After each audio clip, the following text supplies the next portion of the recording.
nights have gone straight to my head. You asked me to repeat myself, but you already know what I said. Take a step back, you cool alligator. I tried to be friends, but you snuffed me at the cradle. Punch a sock and lock it, you don't own the table. You're about to learn first what they told you in my favor. Does the sky ever answer? Or are we just lost in the race? Or are we chasing those flickers in cold outer space?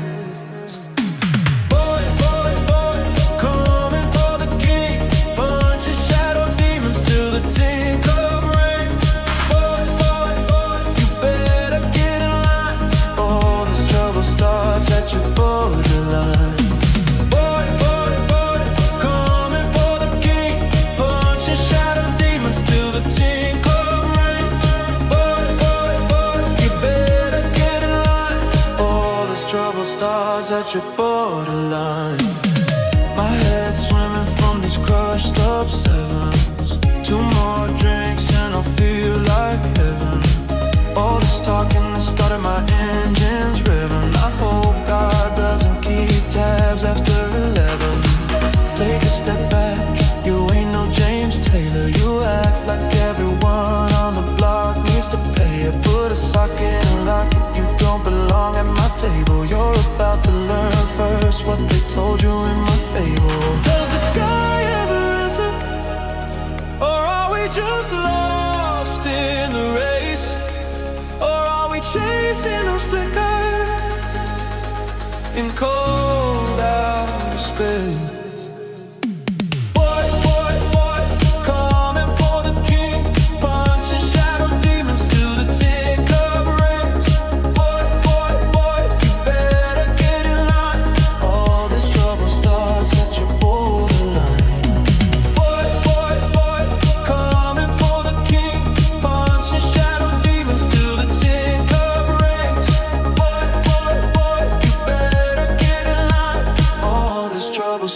At your borderline.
Starts at your borderline.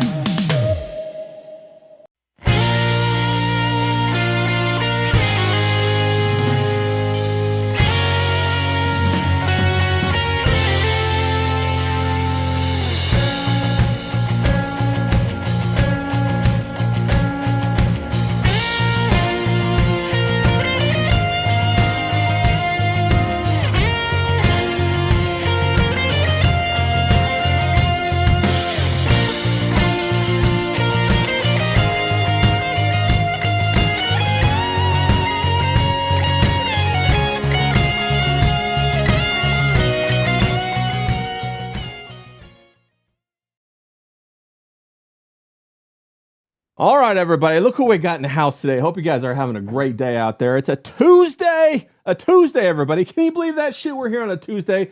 We got the man, the myth, the legend himself. We got Vonster here, creator of Monster MD, Terror in the Trenches 2, among other things. Vaughn, welcome. So happy that you're here. What's going on, bro? How you doing? I am fucking feeling great getting to meet you, Guck, with you for the first time. Something I've been wanting to do for a while. Deep in the campaign world, so every day is like work, but I'm having a good time. Making an amazing comic, talking to cool fans, getting to hang out on shows like this. So I appreciate you for having me on. And thanks for reminding me that Zoom exists. I had forgotten. Yeah. Fucking COVID flashbacks. We're up in back here, in man. COVID, bro. I told you backstage. I got my onesies on right now. My my pajamas with my footies in them. I'm getting all nice and comfy here. We're gonna stay in for a little bit here. Let me jump into the chat and say what's up to everybody. We got Seashell SoCal. What's going on with you? We got Riley. Shout out to Riley. Shout out to Presby, bro. D-Wag in the chat. We got all the normal troublemakers out there. Now, Vonster, before we jump into all this kind of stuff, bro, I know you got all kinds of shit cooking, and so I'm excited about that. I wanted to pull it up. I got it pulled up right here. Let me pull you over here real quick. Let me readjust this, and I got your website. There we go. I got your website pulled up right here. For everybody who wants to see what you got going on, riseincomics.com is the place to go. You got all your past books. Is that correct up there? Yep. Everything we've made that we still have is there.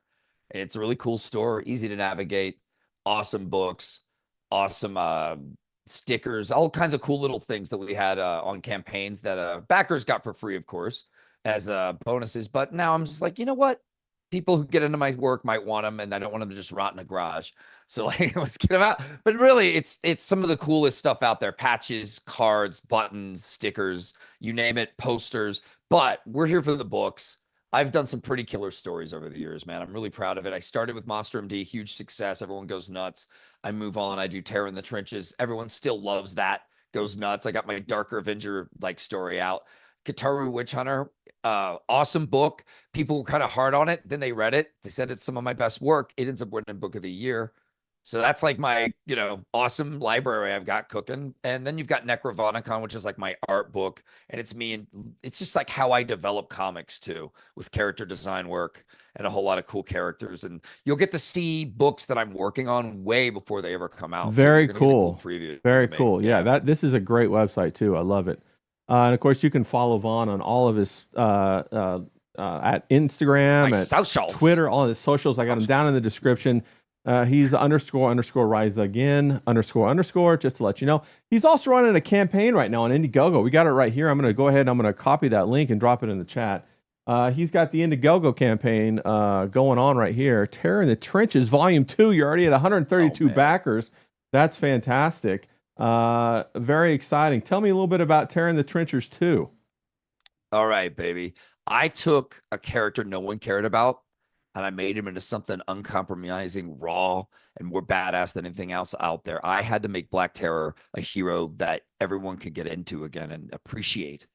And all I knew was that he needed the perfect story. And what is it going to be? It's going to be the ultimate Dark Avenger tale by yours truly, the way I see a Dark Avenger tale. But I worked Black Terror and his lore into it. And what we ended up getting was this incredible story, Terror in the Trenches, where Black Terror, just like when he was in the Golden Age era, was a weapon of destruction against the Nazis in World War II.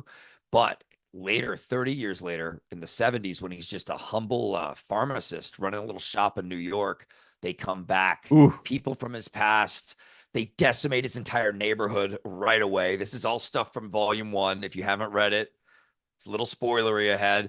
But essentially, destroyed neighborhood, guy gasses back up, trades the white coat for black, becomes the Avenger he was, he's best at. But it frightens him.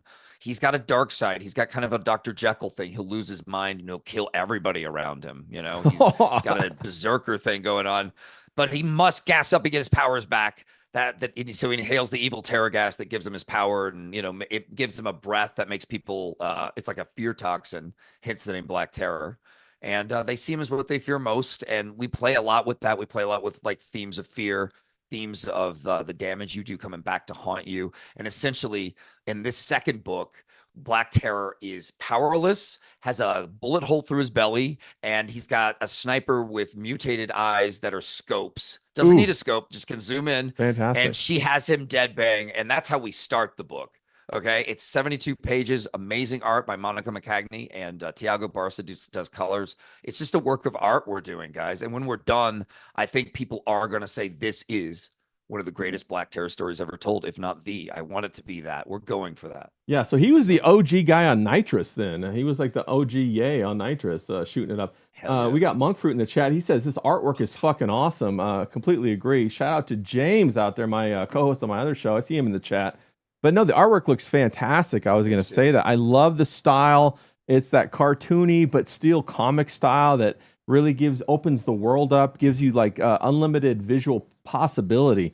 And it's done so nicely and so professionally and like with a nice polish on the end of it. I've been looking through the art. It's all constructed well. It's all solid. All this extra stuff that you get. Everybody go give the Terror in the Trenches a follow. Back it if you can. It looks fucking fantastic. It reminds me a little bit of Danger Girl a little bit. One of my favorite all-time J. Scott Campbell comic What a book. Yeah, I liked that one. I fucking love Danger Girl. Yeah, some of your drawings remind me some of the bad guys in here. Like this guy right here kind of reminds me a little bit of that. So I fucking that's a high praise from me. So I'm pumped about that. Was there anything else? Just brought it. Yeah, was there anything else that you wanted? You said you had perhaps 2 campaigns. Maybe I was unaware of another one. Oh well, we're also on Kickstarter if people prefer to use that. Okay. Right. I was just pumping up Indiegogo a little bit more lately, so I didn't mind if you wanted to just talk this. It was either way. Fantastic. Yeah, go back them on Indiegogo, also on Kickstarter. That's Terror in the Trenches 2 from the man Vonster. Clipiverse is asking about Absolute Terror Win. Win. Oh my god, that's a great title. Yeah. He's good at stuff like that, isn't he? Yeah, well, yeah. Yeah, man. Riley's great at the social media and all the marketing stuff. Yeah, he's kind of a genius when it comes to that. Yeah, no shit. I agree. I'm gonna have to be thinking about that and get back to you, Riley. Yeah, let's go. We got Taper in the chat. Shout out to Taper. No, okay, Vonster. Let me just ask you a couple questions. I'm so excited to have you on here, bro. This guy does Vonster have a great voice? Not to glaze or anything. He's on like we were talking backstage. He's a little bit like Sirius XM or something. Old school radio host right here, coming at you live. Got that nice gravelly voice, but yeah, it's all the screaming. Yeah. Were you ever in a band then or no? I was in bands, but I started as a drummer, and then I moved on to trying to be the singer / guitarist, the Kurt Cobain in me. And I was, but then all my metalhead friends were like, be in metal bands with us. So I got to do a little screaming. Yeah. I'll never forget trying out for a weird metal band that like had to like come and get me and then take me like way out of town to the country to this barn where they like jammed in and just got high as hell and just jammed all night. And they were like just handing me a mic. And no matter how hard I screamed, I couldn't hear myself. Oh. And then when it was all over, they were just like, all right, man, I don't know. We got to think about this. So that's like, a no. They didn't really. Right. That's a no. I was like, yeah. Well, they called me later and they're like, we're going to give you another chance. Like, man, another chance. Man, come on. No. If they're not pumped about you, then it's a no. You know what I'm saying? If you're not, I was like, I'm not going to go all the way out to fucking Texas Chainsaw Massacre again for you, man. Because I felt like I barely survived as it was. Like, you're I told them it's fucking you're out fine. in the barn. It's kind of like if you go out on a date with some girl and she's like, I don't know, maybe we'll. I was like, bitch, if you don't want to suck my dick, let's not do this. This isn't complex. Exactly. This isn't. That's how bands work. Right. If you're not excited, I'm not excited. Let's just part ways and no harm, no foul. 100%. Shout out to Curly in the chat popping by.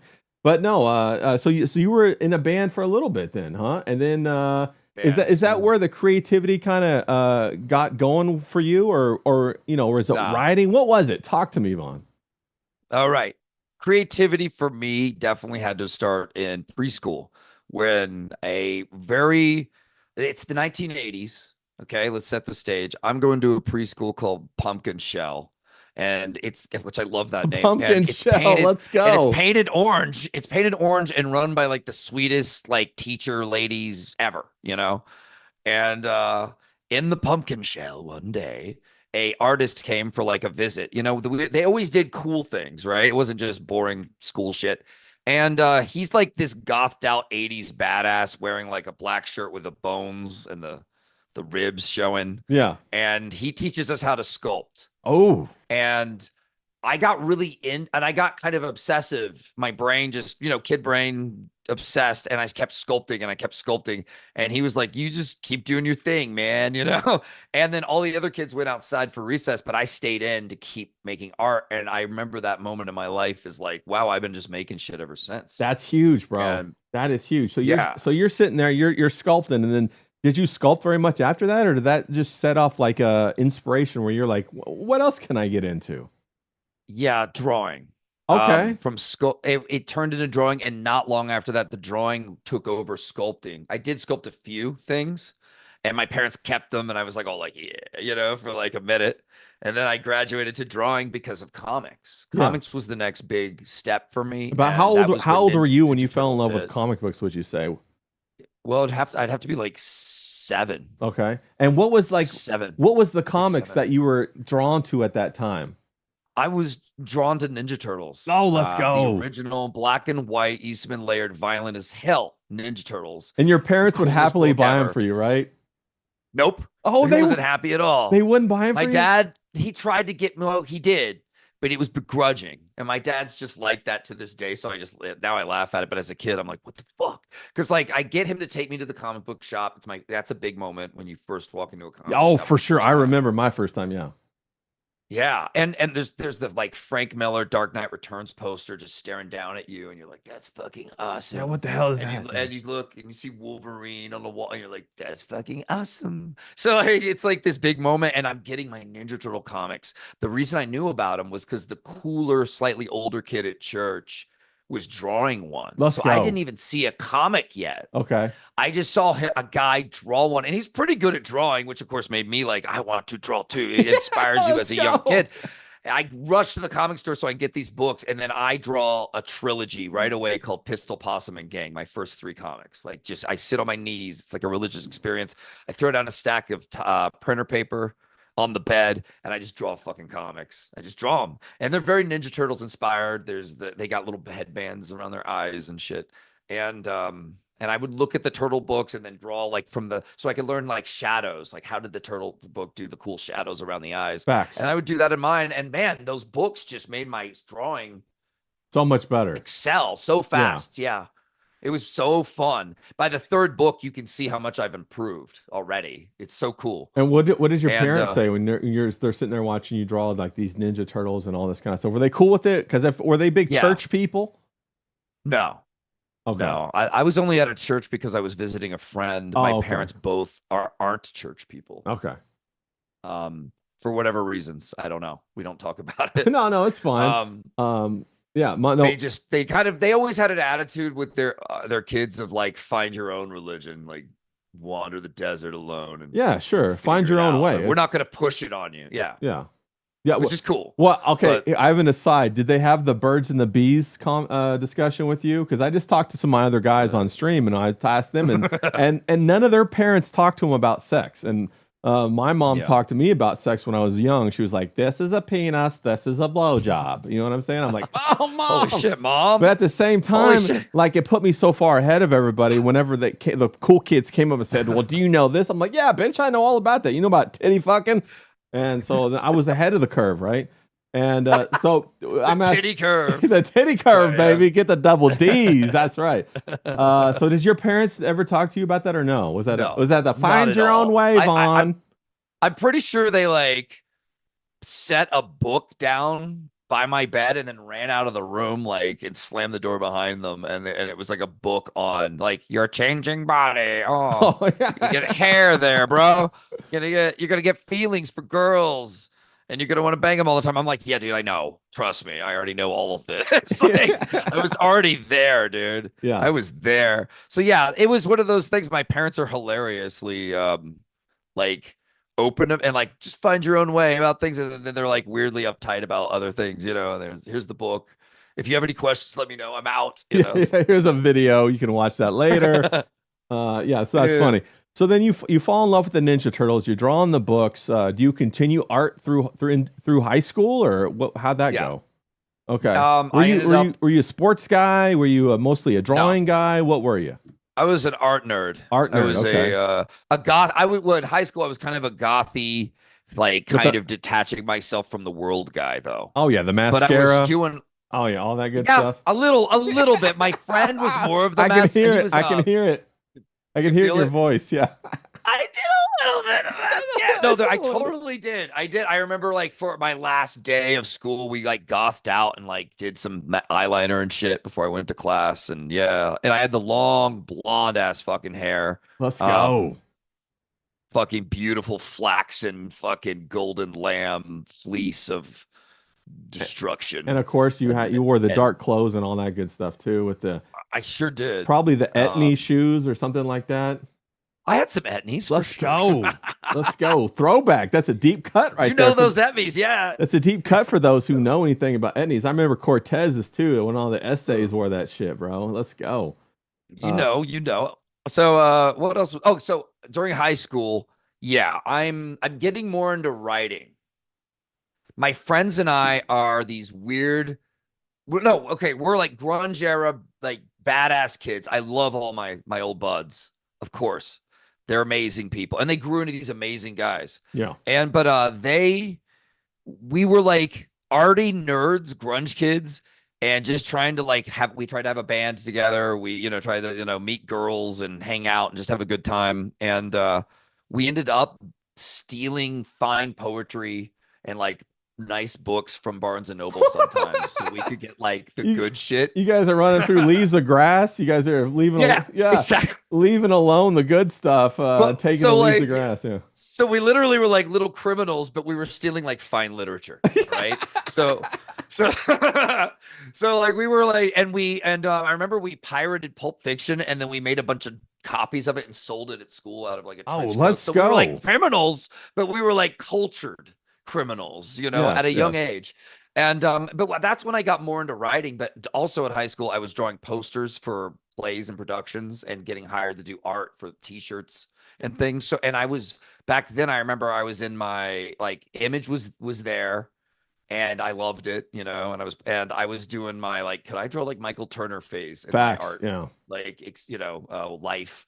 And I was inking a lot, and I loved inking. I fell in love with the quill pens and the India ink and stuff, and got really into that. So I ended up doing a poster for a play I was in that was for kids at hospitals. We did like a little charity play, Sure. and it was for Mother Goose. Okay, I said we did Mother Goose, but I drew it like what would Michael Turner draw for Mother Goose? Like she's gonna be hot and like arching her fucking back. It's just gonna be like has her fucking hand out at us like with these big fat fucking witchblade lips. Yeah. And so I drew like a way too hot Mother Goose. And then I drew like all the animals, I drew Humpty Dumpty falling off of the goose because the goose is like flying over a city and she's like riding him like a fucking sexy witch. And after we printed it and we started putting it into schools, my teacher came to me and asked if there was hidden imagery in it. And she said she felt like something was wrong with it. And then she showed it to other adults who found the hidden gang imagery in it or something. There's no gang imagery, man. I was just trying to draw set. I think they just didn't like the sexy Mother Goose, but they basically banned it, dude. And I watched them go around tearing down my posters in the school. And I was like, this is fucked up. Bro, This is a fucked up art moment. bro, for that's me. street cred right there. What are you talking about? I know. I was like, this is going to make me so cool. Exactly, bro. You're like exalted right there. The man was holding you down, bro. Time to write poetry. Yeah, so I was like, "Oh, it's fucking awesome that you say that." Well, that gives me a little segue. I wrote a bunch of poems for this like like end of the year. I don't know. It was this big magazine of people's art and poetry that all the cool kids were putting together. And I put my poems into their thing, but I didn't put my name. I wanted to be anonymous. Oh, and like nice, cool. Yeah. But then like people figured out that it was me, and then somebody took them before they could get printed into the book and threw them away. Someone threw my poems out. Another art defining moment. Bro, the man had it out for you, man. That's huge, though. That's People like are censoring my shit. No, it's creating an artist. That's what I'm saying. They're like defining you as an artist right there. That's insane. Yeah. Yeah. So you got all And your poetry thrown out. How did you respond to that? Like, were you fucking like bummed or what? What? Yeah, I was pissed, and I showed up to their next little like magazine meeting, and I said, "Where's my shit?" And they were like, "We don't know. We're so sorry. It was on the desk, and it was." Yeah. It was a really tense moment for everyone. And then I was like, all right, well, I wrote those things and now no one gets it's there. It was not like I printed them off on the computer either. Like I stayed up at night and I like took my quill pen and I was like, Right. Yeah. Wow. you know, bitch, you make me horny and all that stuff. And they loved it. I don't remember what I wrote, but it was pretty fucking poetic. So I'm like becoming this writer. I'm a drummer in a band and I'm drawing stuff. Yeah. And getting censored a lot. Little Henry And David Thoreau over here, just going at full tilt. then I got mad after all my shit posters were torn down. And I remember I saw some poster for some like bullshit thing that I just thought was like way like worse than anything my poster. I just wanted to be destructive and be a teen. I grabbed it as I was walking by and I tore it down. Yeah. And the fucking vice principal saw me. Uh-huh. This is 'Cause I'm stupid. yeah, it's before cameras. And fucking hell yeah. She saw me. You know what she does? She calls me into the office and I'm like, fuck. Yeah.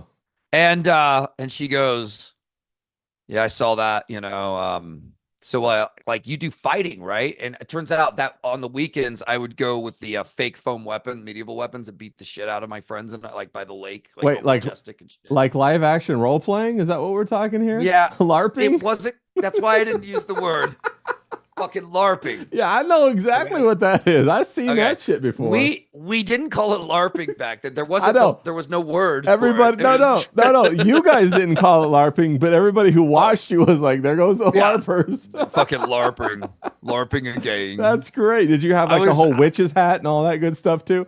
No, a place to carry we were your mana. We were like, yeah, that would be cool, but no, it was like way more just like Oklahoma style brutality. Like we were just like beating the shit out of each other by the lake. Well, that's more respectable, actually. We actually, it's some of the best times of my life because of this. So guess what happens? She asks if I'm a LARPer. She doesn't use the word LARP. Yeah, Okay. of course not. Yeah.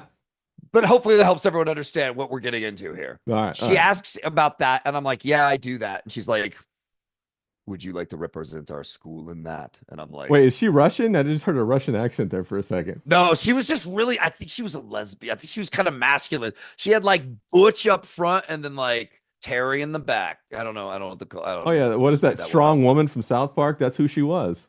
She was like, do you want to represent our school? I was like, Hey, so for real? do you want to represent the For school? real? Yeah. That's awesome. And then she takes a bite of her tuna fish sandwich. I'm just like, Always tuna fish. yeah. Yeah. Always every day, all day. So I was like, yeah. So my friend's mom gets in this big van and picks me up from school, and we load up with all our gear and weapons and armor and shit. Let's and go. go out to the boonies, man. And I don't even know where we're going or what's gonna happen.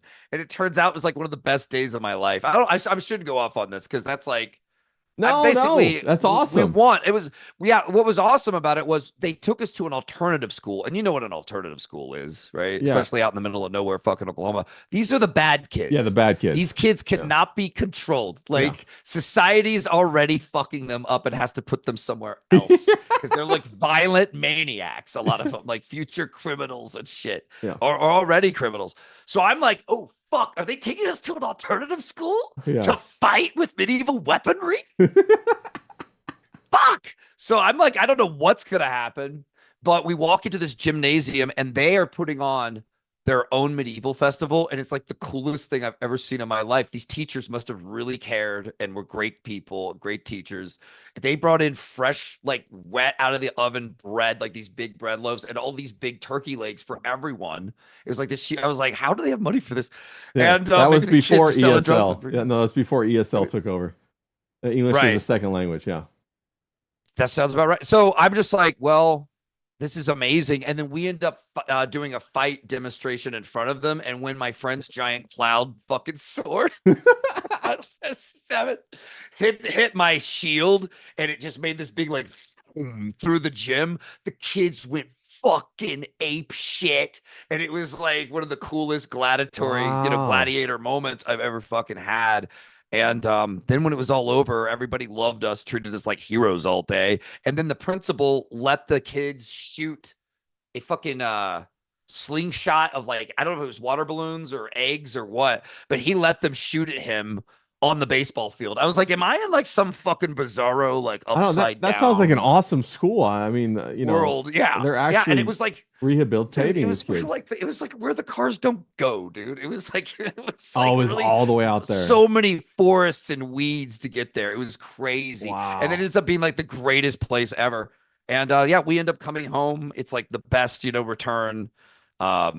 I represented my school in LARPing, I guess you could say, or And beating then the shit out of people. and then so how did that, like, did that create more of a performer in you, do you think? That, when you get in the the reception from the audience like that, did it kind of like spurn you on? Were Yeah. you like, wow, I could do more?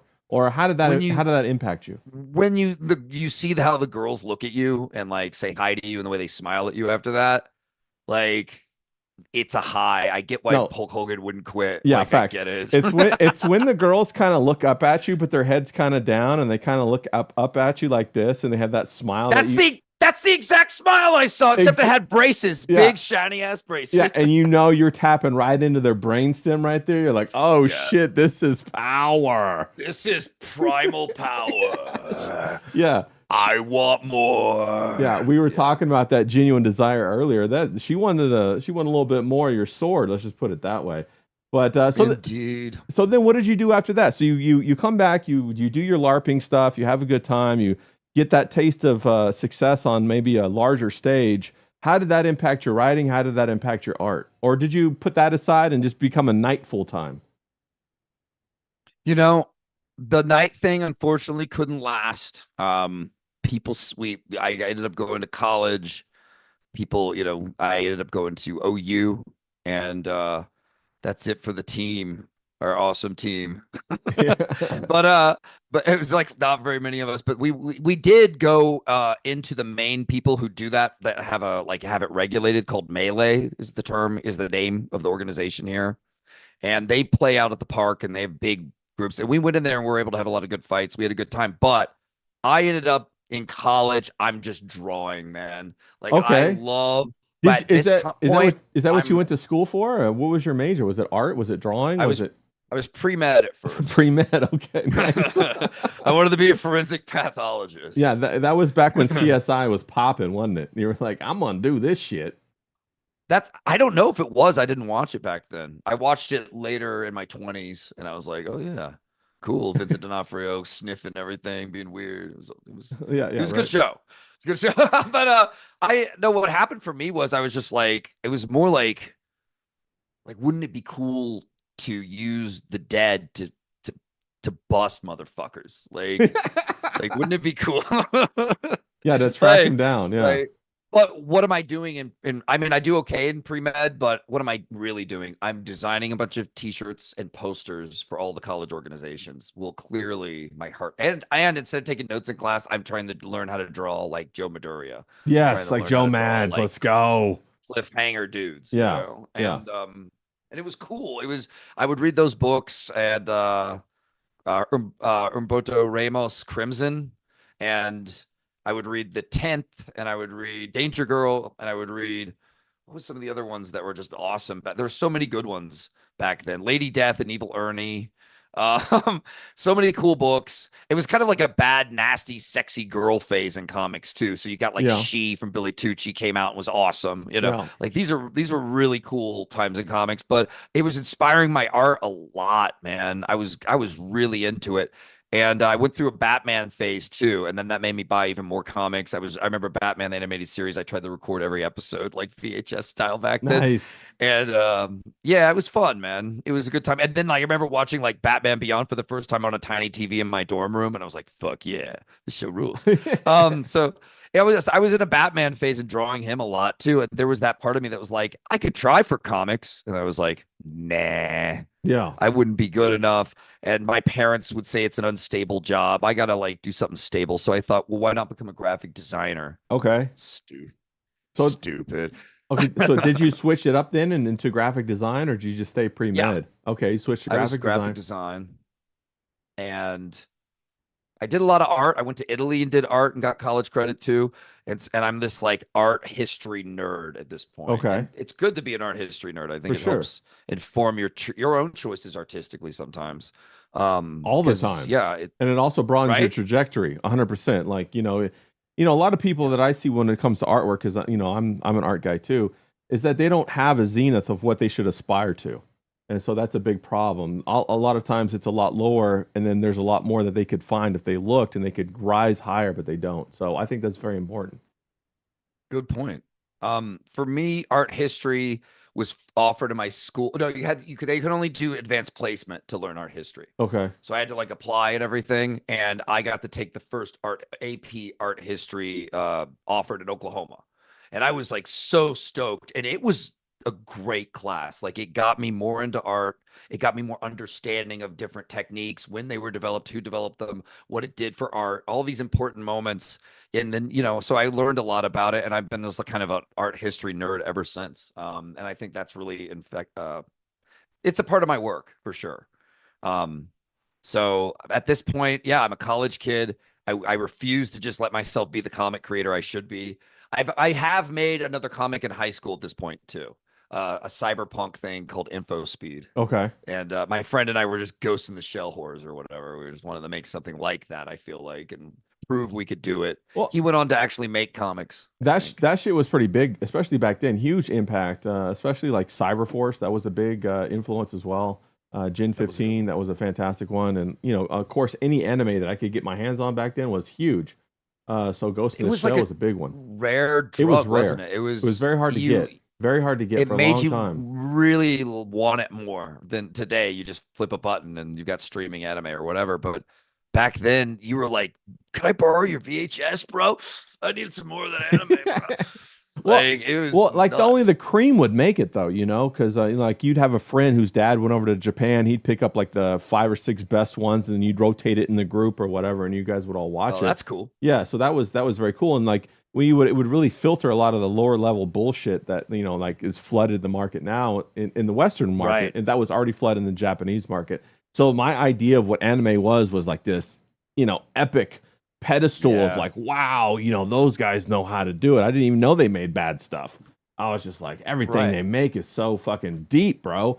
And it was a lot like that too, where I was kind of like, wow, this is incredible. And I like those stories too that aren't like the formulaic superhero guy in a cape, you know, even though I love Wolverine. Yeah. That's why I love Wolverine, is because he was like an anti-hero. But so anyway, so you're going through college, right? You become a graphic designer, you graduate, then what? Then you're like, oh, I'm gonna write, I'm gonna get a job. What am I gonna do? I basically decided that I wanted to run a business. And no, that's not what I did. I decided that I was maybe a blue collar guy and that I didn't need college.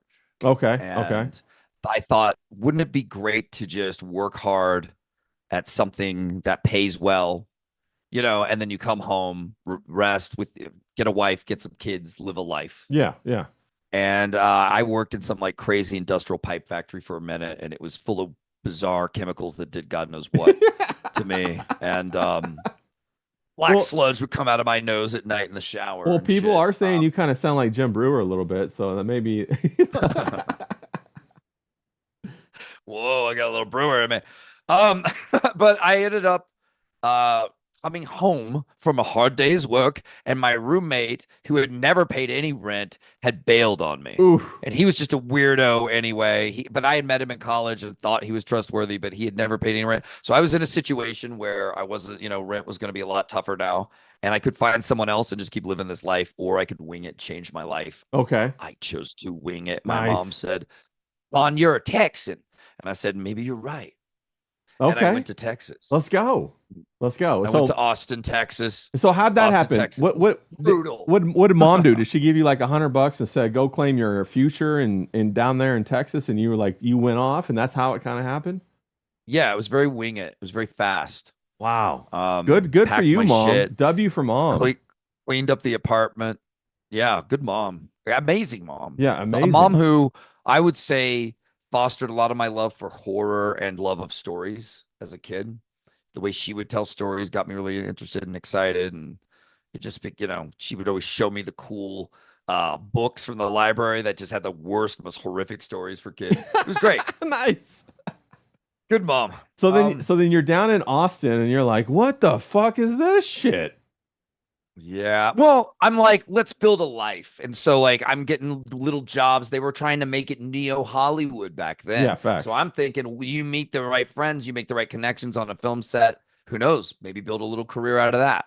I start by just being an extra in some like a few little movie things. Nice. And the movies end up being like just terrible, and like the work immediately disappears. And then like I figure out pretty quick that Austin is, and it does have a college campus on it, and it's got a football stadium, so it's got a beer culture like unlike anything I've ever And seen. Franklin's barbecue. I mean, it's got that.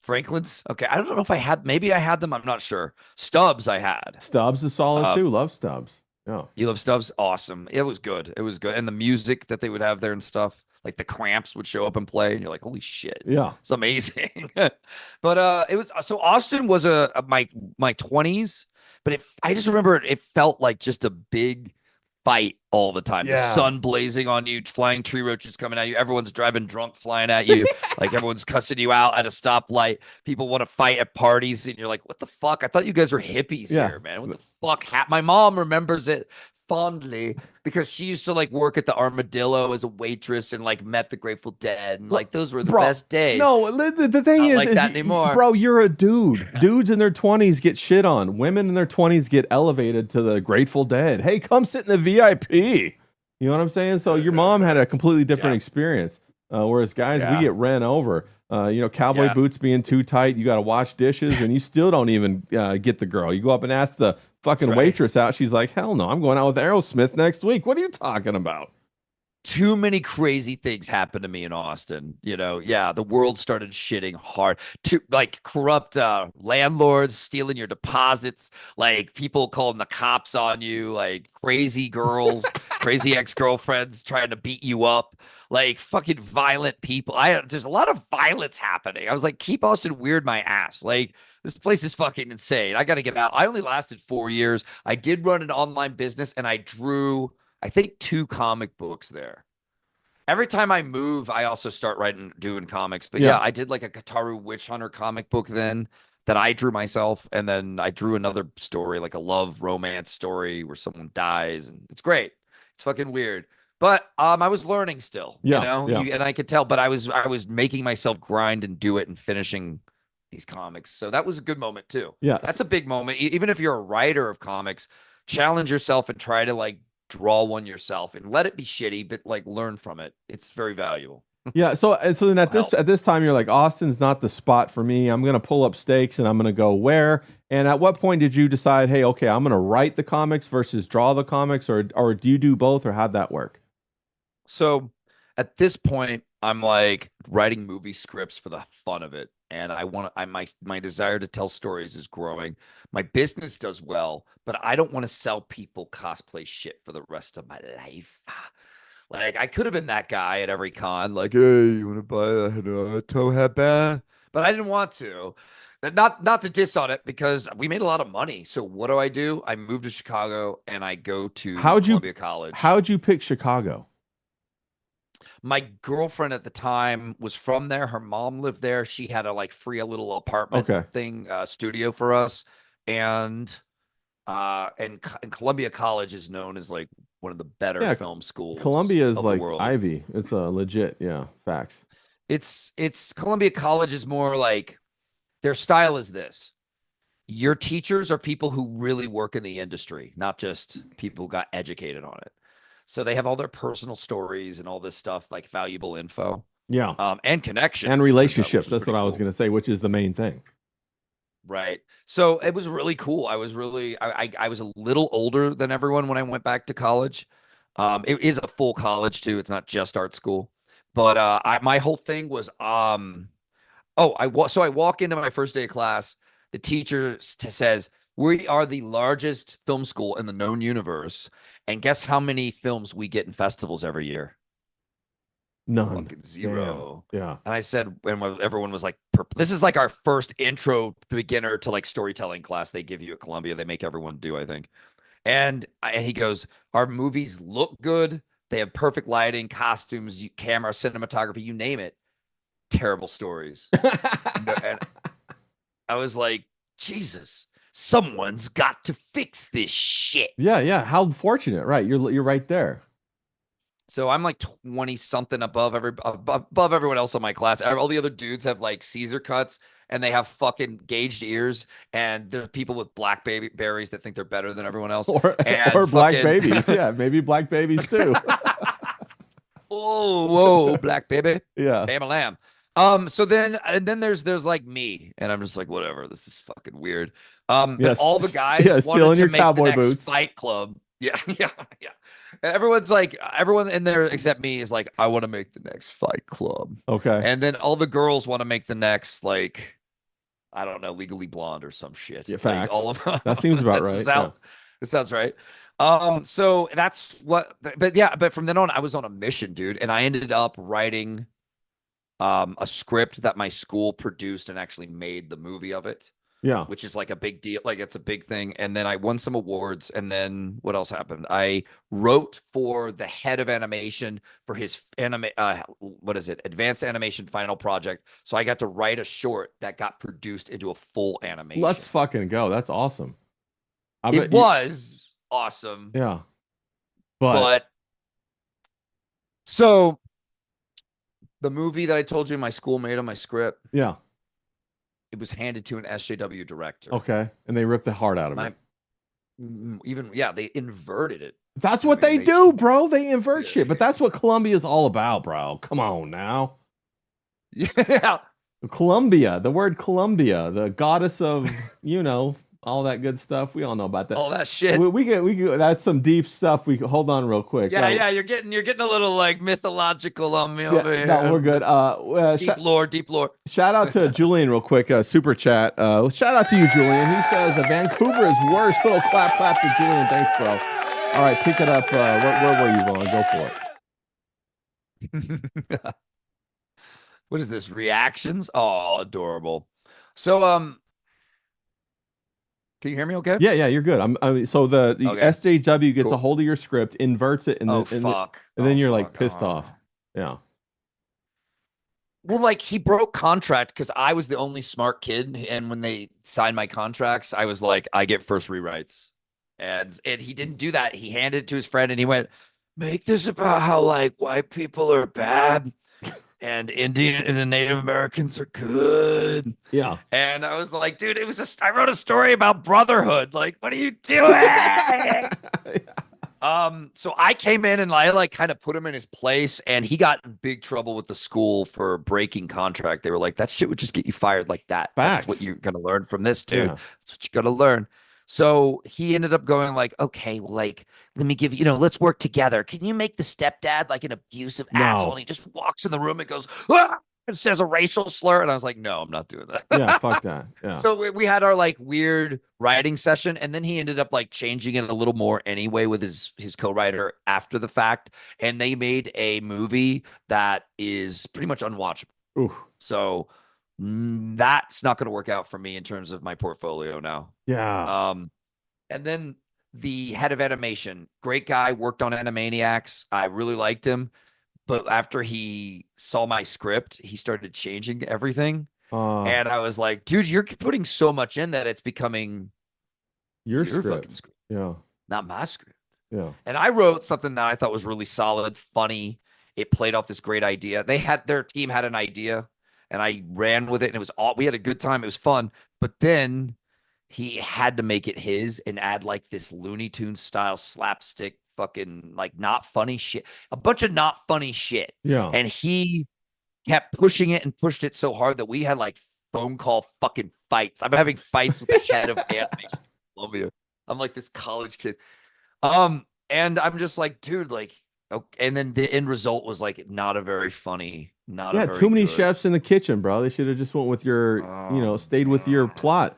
But that's how Hollywood is, man. It is. Yeah, Hollywood and that was my lesson, sir. You just called it, because then I went, well, why should I go to LA after I got out of school if this is what's going to happen? Yeah. I ended up writing a stage play that got changed too by this weirdo who took some money we raised for it and skipped town without making the play. That was nuts. Bro, this story is great, man. This is a story in itself. So then you He get it. changed my script Yeah. so much. So then at this point, are you thinking like, bro, I just need to write in a genre that only I can control? It's my world. Is that what you're Yeah. thinking now? And then is that I'm where did you go next? Did you go into comics or was there something else that you went into? I was just doing comics. Comics is where I'm free. No one can touch it. No one can change that shit unless you hired me to write for you. Sure, sure, yeah. But that's where I get to do it my way, and then I get to see if it sinks or swims on its own, on with me with just my fingerprints on it. So, what ended up happening was I wrote a lot. I wrote comic scripts, and I ended up making my first 10-page submission, and I sent it to Dark Horse. I Okay. pitched an idea for a book to Dark Horse. Okay. And what they say? Nothing, no Never response, heard nothing. back. Oh yeah, bro. Nah, That's it's like you had to rough. mail it and do Yeah. you had to do everything perfect, and I did it. It's rough, but it's like I kind of expected it. It's like my first one I ever mailed off ever. You know what I mean? Yeah. Like it's your first try.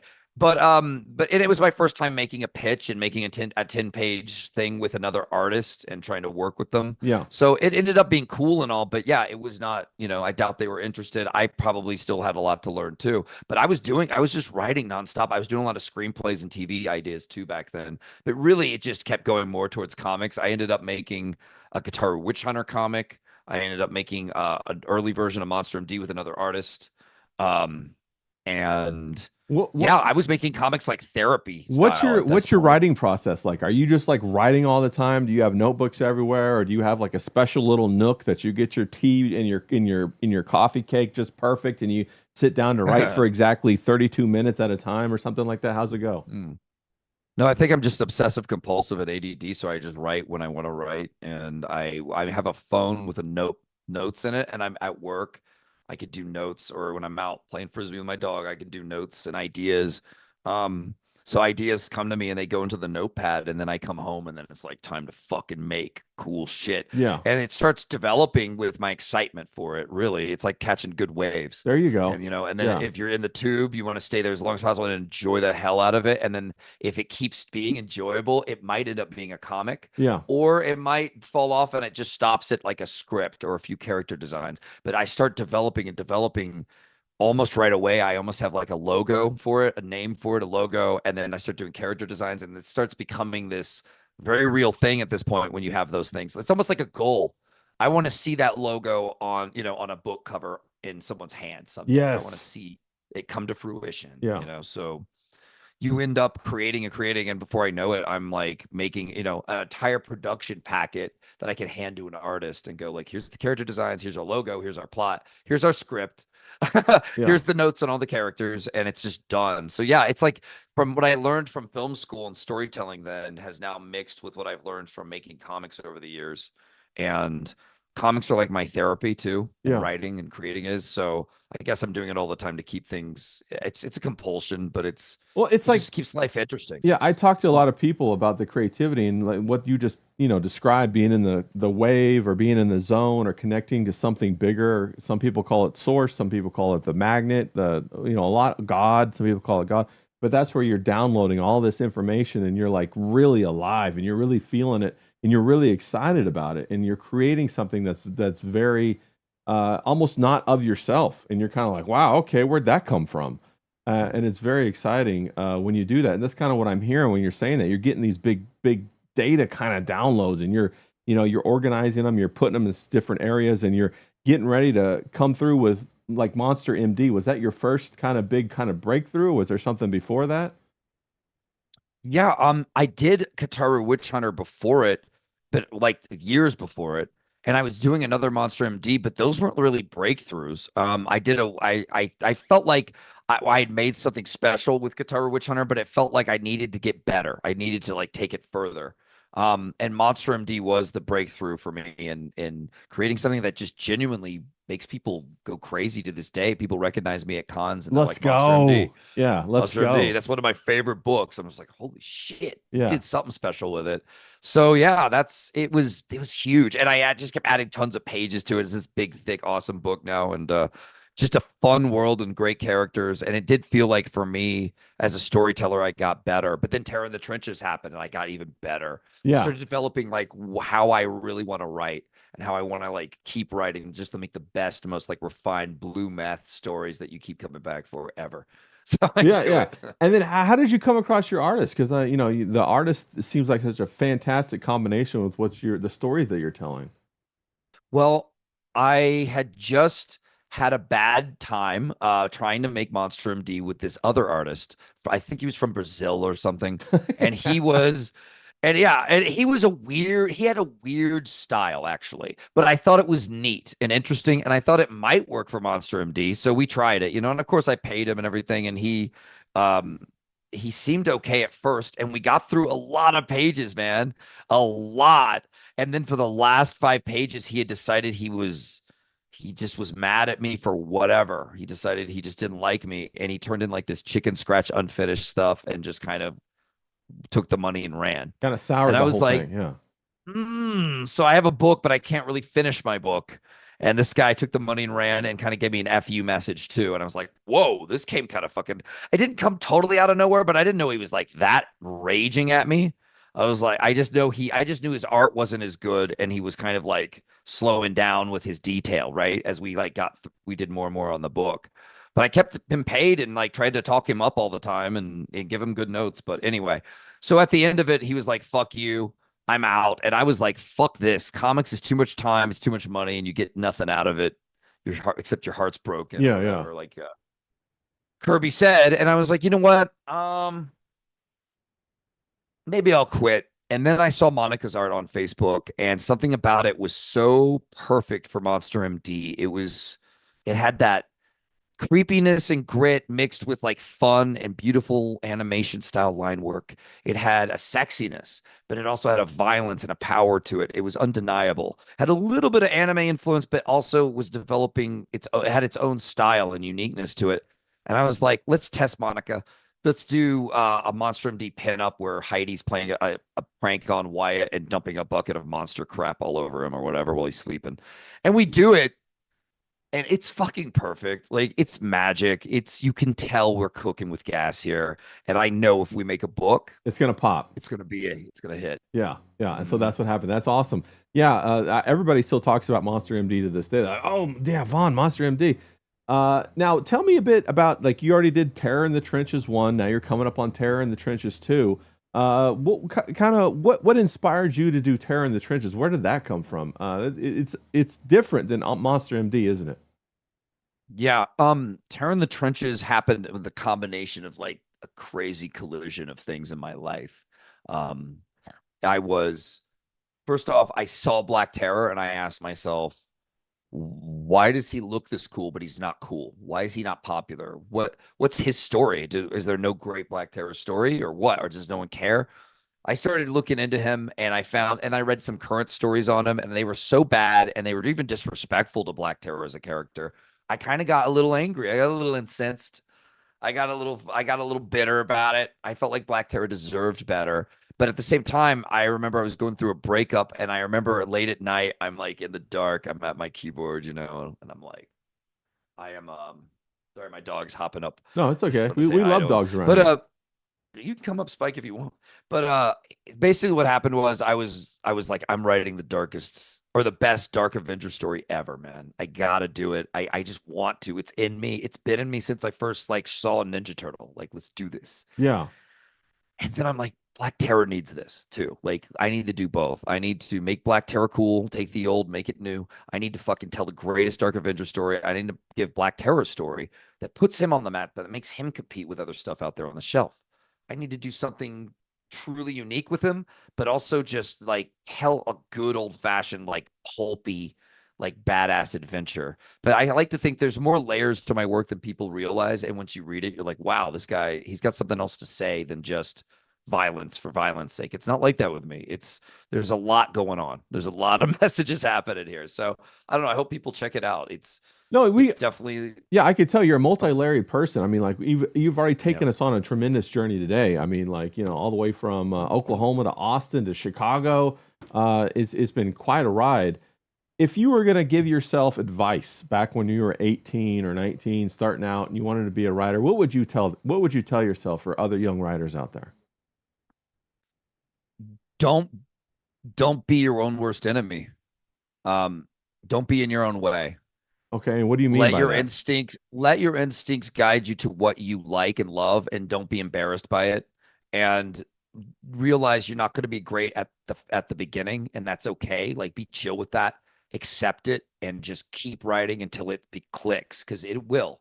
You think, like, I always thought I had it all figured out years ago, and I didn't know shit, right? And then as you get older and as you make more stuff, keep making stuff. When you finish something, too, another good thing is finish it, even if it's not the best, because finishing it, there's something psychologically, not, and also maybe for your soul a little bit, and as a creator, that gives you that, like, I took a step up the wrong. Yes. I'm going a little further this time, and that helps. If you have a sea of unfinished shit around you, it drowns you. It bogs down your creativity. You feel like you don't know what to work on. You feel like and you feel like you might never finish something, because what's the point? You know, it's like you might just move on to the next Yeah, thing. or you're like, one of the things I always struggled with is, was it in me in the first place? Maybe I just don't have it. And I think a lot of people think that. And if you never finish something, you're like, that's evidence that you don't have it. So if you at least Perfect point. finish something, I think a lot of people don't want to destroy the image, their personal identity of a writer or an artist, because if they actually put it up on the table to be judged and people are like, this shit sucks, it'll destroy their image. And then what are they going to do with their life? And that could become very scary. I'm about to release this into the world moment. Yeah.